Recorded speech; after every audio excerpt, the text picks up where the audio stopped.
நம்ம ராகுல் டிக்கி அவர்கள் வந்து பிக் பாஸ் போக வேண்டியது ஆனால் நூலிலேயே மிஸ் ஆச்சுன்னு கேள்விப்பட்டேன்.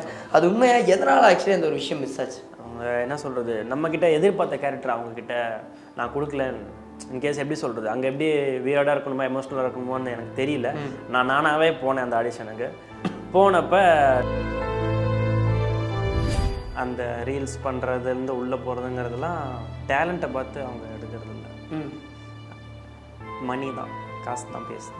ஓகே, சில பேர்த்து காசு பேசுது, சில பேர் தப்பாக சொல்லலை, கேர்ள்ஸாக இருந்தால் டக்குன்னு எப்படி உள்ளே போகிறாங்க, இவன்லாம் எப்படி உள்ளே போனான் அப்படின்றது. நம்ம இதாக ஆக போகிறோம் அப்படின்னா ஒரு யாருக்கும் பிரச்சனை இல்லாமல் ஒரு நல்ல ஆர்டிஸ்ட்டாக வந்தால் சினி ஃபீல்டுக்குள்ளே போகணும். அது காமெடி ரோலாக இருந்தாலும் போயிடணும்.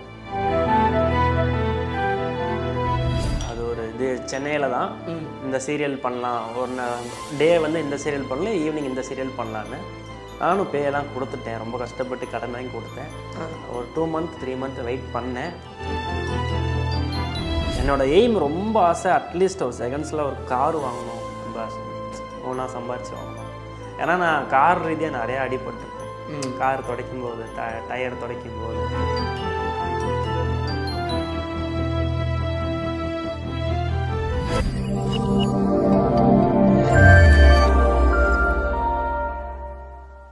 வணக்கம் மக்கள், திஸ் இஸ் விஜய் பிரணேஷ். நீங்கள் பார்த்துட்டு இருக்கிறது டேக் ஒன் தமிழ். இன்னைக்கு என் கூட இருக்கிற ஒரு கெஸ்ட் யார் அப்படின்னா ராகுல் டிக்கி அவர்கள் தான் இருக்காரு. அவரோட வீடியோவை நிறையா ஃப்ரெண்ட்ஸ் எனக்கு ஷேர் பண்ணி பாடுறா எவ்வளோ வேடாக நிறைய விஷயங்கள் பண்ணுறாரு, பார்க்க செம ஃபன்னாக இருக்குல்லன்னு சொன்னது எனக்கு இப்போவும் ஞாபகம் இருக்குது. ஸோ அவர்கிட்ட தான் அவரை பற்றியும் அவர் இந்த மாதிரி வீடியோஸ் பண்ணுறதை பற்றியும் நிறைய விஷயங்கள் பேச போகிறோம். வாங்க பேசலாம். வணக்கம் ப்ரோ. Hi bro. ஆக்சுவலி ஒரு இன்ஸ்டா வீடியோஸில் நம்ம பார்க்குறோம், உங்களோட வீடியோ நிறைய பேர் ஃபன்னாக ஷேர் பண்ணுறாங்க. உங்களுக்கு கமெண்ட்ஸுக்கு இல்லையா, பரவாயில்ல இவருக்கு நிறைய விஷயம் இருக்குது அதனால் பண்ணுறாங்கங்கிற கமெண்ட்ஸ் எல்லாம் நீங்களும் பார்த்துருப்பீங்க. ஆனால் ஒருத்தவங்களோட சோஷியல் மீடியா லைஃப்பும் அவங்களோட ரியல் லைஃப்பும் ரொம்பவே வேறு இல்லை. கண்டிப்பாக they don't know my real life அப்படின்னு ஃபீல் பண்ணியிருக்கீங்க. நிறையவே பண்ணியிருக்கிறேன் அதை. ஓகே, அவங்களுக்கு தெரிஞ்சது அவ்வளோதான். நம்மளை பற்றி எல்லாத்துக்கிட்டையும் இப்போ நம்ம சொன்னால் அது வேறு. கண்டிப்பாக அது அவங்க ஒப்பீனியன்னா, நம்ம வீடியோ கொடுக்குறது, நம்ம கண்டென்ட் கொடுக்குறது நம்ம ஒப்பீனியன் நம்ம எடுத்துகிட்டு போய்க்கிறது. எல்லாத்தையும் நம்ம போய் கஷ்டத்தை சொல்லிட்டு இருக்க முடியாது. அம்மாவை ரொம்பவே வந்து பெருமையாக சொல்கிறவங்க நீங்கள். அம்மாவை வந்து உங்களோட அட்டாச்மெண்ட்டை நிறைய இடத்துல சொல்லியிருக்கீங்க. நான் வந்து பிறந்து வளர்ந்ததெல்லாம் வந்து ஈரோடு தான். பாலிடெக்னிக் பண்ணும்போது வீட்டு சைடில் ஒரு அப்பாவோட வந்து கொஞ்சம் சரியில்லை, ஃபேமிலியிலேருந்து விலகிட்டாப்புல. நானும் அம்மா அப்பா தான் பேசிக்காக. எங்கள் கூட அப்பா வந்துட்டு வேறு ஃபேமிலியோட அட்டாச் ஆகிட்டார். இப்போ வந்து ஒரு 5-6 years ஆகுது. அவங்க எங்கேயும் வீட்டை விட்டு எங்கேயும் போனதில்லை. வீடு விட்டா வீட்டிலேயே அடைஞ்சிருப்பாங்க. ஏன்னா அவங்களுக்கு ப்ரெஷரு, பேக் பெயின், எங்கள் அம்மாவுக்கு வந்து சொல்ல முடியாத சில விஷயம்லாம் இருக்குது. அதையும் தாண்டி இப்போ ஒர்க்குக்கும் போயிட்டு என்னையும் பார்த்துக்கிட்டு வீட்டையும் பார்த்துக்கிட்டு இருக்கிறாங்க. அம்மா ப்ரௌடாக ஃபீல் பண்ணுற மாதிரி எந்த ஒரு விஷயம் பண்ணீங்க? அப்போ அம்மா ரொம்ப ப்ரௌடாக ஃபீல் பண்ணது வந்து, நான் ஒரு அவார்ட் ஃபங்க்ஷனுக்கு கூப்பிட்டு போனேன். அவங்க வந்து ஓவியா கெஸ்ட்டாக வந்துருந்தாங்க. டிஎன் மல்டி டேலண்டட் அவார்ட் வாங்கும்போது எங்கள் அம்மா கையால் நான் வாங்கினப்போ அம்மா ரொம்ப ப்ரௌடாக ஃபீல் பண்ணாங்க. அவங்க அந்த ஒரு விஷயம் சொல்லும்போது உங்களுக்கு அந்த மூமெண்ட் எப்படி இருந்தது? அம்மாவை சொல்ல வச்ச மூமெண்ட்? அழுதுட்டேன். அது ரொம்ப என்ன ஒரு விஷயம் நீங்கள் அம்மாவுக்கு பண்ணணும்னு நினைக்கிறீங்க, இதை நான் எங்கள் அம்மாவுக்கு வந்து ஏதாவது ஒரு பண்ணி நான் கண்டிப்பாக பண்ணிடுவேன்? ஒரு சொந்த வீடு, அட்லீஸ்ட் அது சொந்த வீடுனாலும் குடிசையாக இருந்தாலுமே என் வீடு, அந்த ஒரு அம்மாவுக்கு அதை கொடுத்தாலும் நிம்மதியாக இருக்கணும். என்னோடய எய்ம் ரொம்ப ஆசை, அட்லீஸ்ட் ஒரு செகண்ட்ஸில் ஒரு கார் வாங்கணும், நம்ம ஓனாக சம்பாரித்து வாங்கணும். ஏன்னா நான் கார் ரீதியாக நிறையா அடிபட்டிருக்கேன்.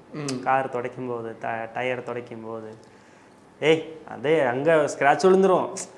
அதெல்லாம் கேட்கும்போது கார் வாங்காமையா போய்டுவேன் நான். நானும் வாங்குவேன்ல. பைக்கு எவ்வளோ கஷ்டப்பட்டு எங்கள் அம்மா வாங்கி கொடுத்து நான் டீல் கட்டி முடிச்சணும். அதே போல் காருக்குன்னு ஒரு நல்ல மூவி கிடச்சி நம்ம சம்பாரித்து வாங்கணும். நம்ம சொந்தக்காரங்க முன்னாடி நம்ம பேசின வாங்கி முன்னாடி அந்த சொந்தக்காரெலாம் நம்ம ஏன் காருடா அப்படிங்கிற அளவுக்கு போகணும். நான் ஃப்ரெண்ட்ஸ் பற்றி கேட்கணும்னு நார்மலாக நினைக்கிறேன். ஆக்சுவலி நீங்கள் பல இடங்களில் சொல்லியிருக்கீங்க, எனக்கு ஃப்ரெண்ட்ஸ் எல்லாம் அவ்வளோவா கிடையாது. பட் ஆனால் நம்ம கூட ஒரு 2-3 ஃப்ரெண்ட்ஸாவது மினிமமாக இருக்கிறவங்க 2 விதமாக இருப்பாங்க. ஒருத்தங்க நம்ம டவுனாக இருக்கணும், சரி நம்மக்கிட்ட எதுவுமே இல்லாத போதும் சப்போர்ட் பண்ணி இவனை எப்படியாவது மேலே கொண்டு வரணும்னு நினைக்கிறவங்க. இன்னொரு பக்கம் வந்து பார்க்கும்போது இவன் பண்ணுறது என்னென்னமோ கிறுக்குத்தனமாக பண்ணிட்டு இருக்கான்னு விட்டுட்டு ஓடுறவங்க, ஃபாலோவர்ஸ் அதுக்கப்புறமா வந்ததுக்கப்புறம் வரவங்க. உங்களுக்கு எந்த மாதிரி ஃப்ரெண்ட்ஸ் அமைஞ்சாங்க? இது 2த்துல என்ன நடந்துச்சு? என்னை வந்து அப்போ யூஸ் பண்ணிக்கிட்டாங்க. என்னோடய பைக்கு, டியோ ஸ்கூட்டி இருக்குது, அங்கே போகலாம் இங்கே போகலான்னு. அப்போ நல்லா க்ளோஸாக இருந்தாங்க. நான் அது ஒரு சின்னதாக ஒரு சேனலில் சொல்லியிருப்பேன், ஒரு புது ஃபோன் வாங்குகிறோன்னு தெரிஞ்சு இந்த கடைக்கு போய் டீ சாப்பிட்டு வரலான்னு கிராஸ் பண்ணுற கேப்பில், நீ இங்கே இரு நான் வண்டி எடுத்துகிட்டு வரேன்னு சொன்னப்போ அவன் தான் புது ஃபோன் வாங்கிட்டான்ல, அவனுக்கே அந்த பழைய ஃபோனுன்னு சொல்லி திருடினப்போ தான் ஃப்ரெண்ட்ஸ்னால் என்னென்னு நான் கற்றுக்கிட்டேன். திருடிட்டாங்க? ஆமாம், திருடிட்டாங்க. திருடிட்டு எண்ணி 2 டேஸ்லேயே சரண்டர் ஆகிட்டாங்க. தெரிஞ்ச கடையிலேயே அடகு வச்சுருந்தாங்க. அவர் அந்த கடையில் இருக்கிற ஃப்ரெண்டு வந்து எனக்கு க்ளோஸ் கிடையாது, ஆக்சுவலி இவனுக்கு தான் ரொம்ப க்ளோஸ். அப்போ வந்து மாமா இது உன் ஃபோன் மாதிரி இருக்குதுடா, வந்து பாருடா அப்படின்னாங்க. வெளில உன் ஃபோட்டோஸ் தான் இருக்குன்னு போய் பார்த்தா ஃபேஸ் லாக்கில் ஓப்பன் ஆகிடுச்சு.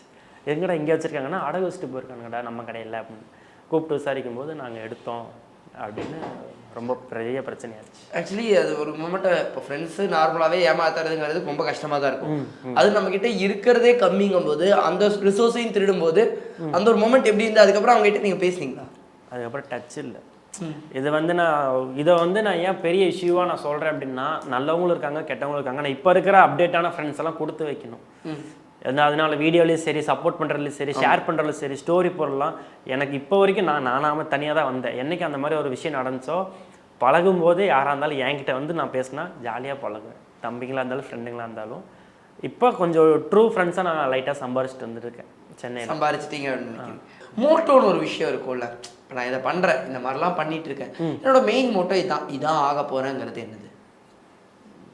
மோட்டோ மீன்ஸ் அது எனக்கு எப்படி சொல்கிறதுன்னு தெரியல. நம்ம இதாக ஆக போகிறோம் அப்படின்னா ஒரு யாருக்கும் பிரச்சனை இல்லாமல் ஒரு நல்ல ஆர்டிஸ்ட்டாக இருந்தால் ஒரு சினி ஃபீல்டுக்குள்ளே போகணும். அது காமெடி ரோலாக இருந்தாலும் போயிடணும். அந்த ஒரு ஐடியா இருக்குது. ஆனால் நான் இது ஓப்பனாகவே கேட்குறேன், நிறையா இந்த கூத்துப்பட்டறையிலேருந்து வர ஆர்டிஸ்ட்டாக இருக்கட்டும், இல்லை நார்மலாகவே ஆடிஷன் போனாலுமே இந்த ரீல்ஸ் பண்ணுறவங்க அப்படின்னு சொல்லிட்டு ஒரு கண்ணு வச்சுருப்பாங்க. ஈவன் நீங்கள் பழைய ஆர்டிஸ்ட்டை இப்போ இன்டர்வியூ எடுத்தாலுமே அவங்க சொல்கிறதுமே இந்த சோஷியல் மீடியாவில் ரீல்ஸ் பண்ணிட்டு இருக்கவங்கள ஆக்டிங் வந்துடுறாங்கன்னு. அந்த மாதிரி ஒரு ஸ்டேட்மெண்ட்டுக்கு இப்போ ஓரளவுக்கு இந்த ரீல்ஸ் மூலியமாக ஃபாலோவர்ஸாக இருக்கிற உங்களுடைய பதில் என்னவா இருக்கும்? பத்தில் அந்த ரீல்ஸ் பண்ணுறதுலேருந்து உள்ளே போகிறதுங்கிறதுலாம் டேலண்ட்டை பார்த்து அவங்க எடுக்கிறது இல்லை. மணி தான், காசு தான் பேசுது. ஓகே, சில பேர்த்து காசு பேசுது, சில பேர் தப்பாக சொல்லலை, கேர்ள்ஸாக இருந்தால் டக்குன்னு எப்படி உள்ளே போகிறாங்க, இவன்லாம் எப்படி உள்ளே போனான் அப்படின்ட்டு பயங்கரமாக எஃபர்ட் போட்டு பண்ணுவாங்க. அவங்களுக்கு ஃபாலோவர்ஸ் இல்லைனாலும் ஆனால் அவங்கக்கிட்ட திறமை வந்து 100% பயங்கரமாக இருக்கும், ரியலிஸ்டிக்காக இருக்கும். பார்க்கும்போது பா அப்படிங்கிற மாதிரி இருக்கும். அவங்க உள்ளே போக மாட்டாங்க.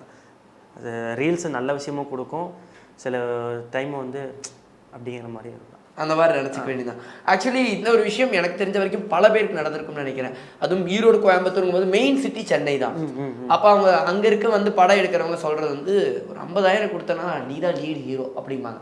நிறைய பேர் காசு ஏமாற பக்கத்தில் போயிட்டு வந்து வெளியே வந்துருக்காங்க. நான் அந்த மாதிரி ஒருத்தனாக தான் இருந்திருக்கேன். நீங்கள் அந்த மாதிரி காசு கொடுத்து எங்கேயாவது ஏமாந்துருக்கீங்களா? ஏமாற சான்ஸ் கிடச்சிது. அது ஒரு இது சென்னையில் தான். இந்த சீரியல் பண்ணலாம், ஒரு டே வந்து இந்த சீரியல் பண்ணல, ஈவினிங் இந்த சீரியல் பண்ணலான்னு நானும் பேயெல்லாம் கொடுத்துட்டேன். ரொம்ப கஷ்டப்பட்டு கடன் வாங்கி கொடுத்தேன். ஒரு 2 மந்த் 3 மந்த் வெயிட் பண்ணேன். ஆனால் எனக்கு கடைசி வரையும் அவங்க வேல்யூவே சொல்லலை. நான் அதனால் மணி எனக்கு ரிட்டர்ன் பண்ணுங்கன்னு சொல்லி நான் சண்டை போட்டு அந்த மணியை நான் வாங்கிக்கிட்டேன். மணி அட்லீஸ்ட் ரிட்டர்ன் பண்ணிட்டாங்க. ஆக்சுவலி இப்போது சொல்லும் போது தான் சொன்னீங்க மேரேஜ் ஆயிடுச்சு, ஓகே, பட் ஆனால் லவ்லியுமே அடி வாங்கினது உண்டு. எல்லார் லைஃப்லையும் கண்டிப்பாக ஒரு பர்சன் கிராஸ் ஆகி போயிருப்பாங்க. அட்டி சம்மட்டி விழுந்துட்டு தான் போயிருக்கு. ஆனால் இப்போ நம்ம அவங்க மட்டும் கெத்தாக இருக்கிறோம். நம்ம அந்த ஒரு ஃபீல் இருக்குது, நல்லாவே இருக்குது. ஓகே, அப்போ வெளிப்படுத்திக்கிறது. அப்போ சூரியவம்சம் சீன் ஆக்சுவலி நடந்திருக்க ராகுல் டிக்கி வாழ்க்கையிலையும் நடந்திருக்கு. நைஸ். இந்த ட்ரோல்ஸ் இதெல்லாம் சொன்னீங்க. எனக்கு மெயினாக தோணுன விஷயம், இப்போ ஆக்டர்ஸு அந்த காம்படிஷன் அதெல்லாம் நம்ம பார்க்குறோம்.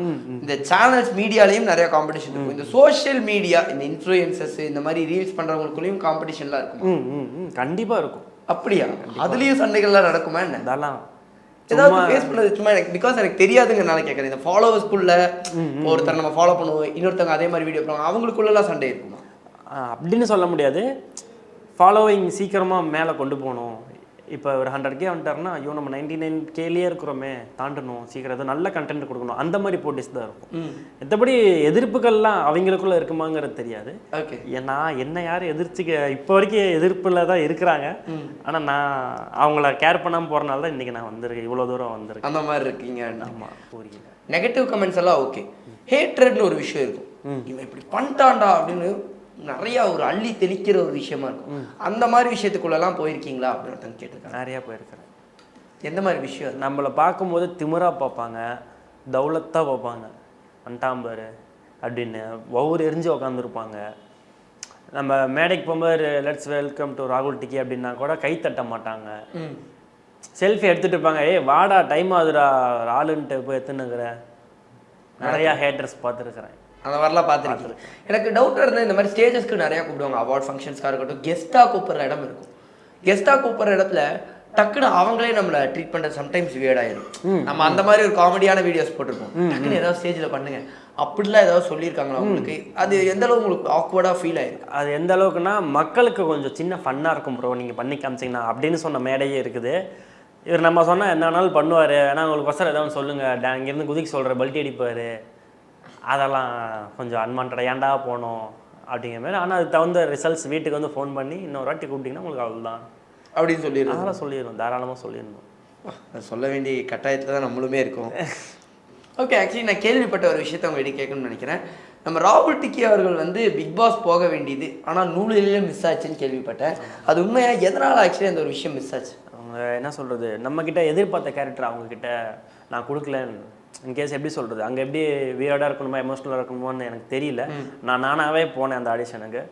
போனப்போ 2 டேஸில் சொல்கிறோன்னாங்க, பட் நான் செலக்ட் ஆகலை. அதை நான் பெருசாக எடுத்துக்கல. இன்ஸ்டா இன்கம் எவ்வளோன்னு கேட்டிருக்காங்க உங்களுக்கு? அது ப்ரமோஷன்ஸ் பொறுத்து தான். எல்லோரும் நினைக்கிறது ஒரு பேடாக என்ன நினைக்கிறீங்கன்னா, இவ்வளோ ஃபாலோவர்ஸ் வச்சுருந்தானா உனக்கு மந்த் வந்து 10,000 15,000 வருங்கிறதெல்லாம் வேறு. யூடியூப்பில் வேணால் கண்டிப்பாக எடுக்கலாம், அவங்க விளாக் பண்ணுறாங்க, சில கண்டென்ட் கொடுக்குறாங்க. இன்ஸ்டாவில் வந்து மாதம் சம்பாதிக்கிறவங்களாம் இருந்தால் நான் நேரம் சொந்த வீடு எப்பயோ கட்டியிருக்கலாம், நான் கார் எப்பயோ வாங்கியிருக்கலாம். நம்ம என்ன ப்ரமோஷன் பண்ணித்தரோமோ அதுக்கு என்ன பேமெண்ட் நம்ம பேசுகிறோமோ அதுதான் இன்ஸ்டாவோட இன்கம்னு நான் சொல்லுவேன். இன்ஸ்டாக்குன்னு தனியாக மாதம் சம்பளம் வர மாதிரி இருந்தால் இங்கே பல பேர் வேலைக்கு போகவே தேவையில்லை. நானே பார்த்துக்கிறேன், அவ்வளோதான். வீடியோ போட்டு நம்ம சம்பளத்துக்கு போகலாமே. எல்லாருமே அதுக்குள்ளே தானே. ஆமாம் ஆமாம். இது வந்து கடைசி கொஸ்டினாக வச்சுக்கலாம். இவ்வளோ நேரம் நம்ம நிறையா பேசினோம், எமோஷனலாக பேசினோம், இதுவாக பேசினோம். ஒரு ஃபாலோவரும் கேட்டிருக்காரு, ஹாப்பியாக இருக்கீங்களா? உண்மையாகவே வாழ்க்கையில் ஹாப்பியாக இருக்கீங்களா?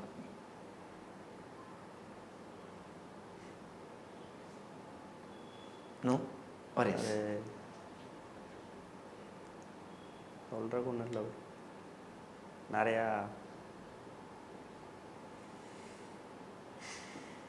இங்கே வந்து கடைசி வரையும் நான் எந்த இன்டர்வியூலையும் நான் கண்ணு கலங்கினதில்லை. எனக்கு கண்ணு கலங்குதுன்னா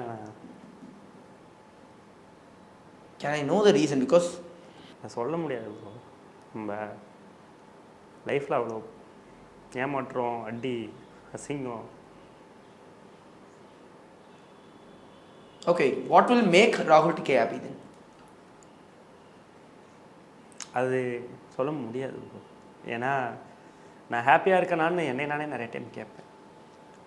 மிரரை பார்த்து நான் கேட்பேன், what will be the answer then? Answer then sometime ignore. No reason for ignore sometimes. Not responsibility sometime. Fine, but ஆனால் த ஹாப்பி டேஸ் ஆர் கம்மிங்னு மட்டும் நான் சொல்கிறேன். பிகாஸ் பல பேர் உங்களை ஃபாலோ பண்ணுறவங்களோட கமெண்ட்ஸ் பார்க்க முடியுது, அவ்வளோ பாசிட்டிவாக இருக்காங்க. எனக்கு தெரிஞ்ச வரைக்கும் நிறைய பேருக்கு இவ்வளோ பாசிட்டிவாக இருக்காது. பல பேருக்கு கெட்ட வார்த்தையில் திட்டி கமெண்ட் வரும், அசிங்கமான கமெண்ட்ஸ் வரும், பட் நிறைய பாசிட்டிவாக தான் வந்திருக்கு. த ஹாப்பி டேஸ் ஆர் கம்மிங். நான் நேற்று உங்களை ஒரு இன்ஸ்டாவில் பார்த்துட்டு வெளியே வந்து இன்றைக்கி ப்ரொஃபைலில் பார்க்கும்போது இன்னொரு 10 பேர் இன்னும் உங்களை லவ் பண்ணி அதில் கமெண்ட் பண்ணுறாங்க. There are lot of people who loves you. So I just understand that the happy days are கம்மிங்னு மட்டும் நான் சொல்லி இந்த ஒரு இன்டர்வியூ முடிக்கணும்னு நினைக்கிறேன். அண்ட் நம்ம ஃபன்னாக நிறைய பேர் நமக்கு நிறைய ஒரு என்ஜாய்மெண்ட்டை கொடுக்குறாங்கல்ல, அவங்க லைஃப்பில் அவங்க பார்க்குற ஸ்ட்ரகிள்ஸுங்கிறது வேறு.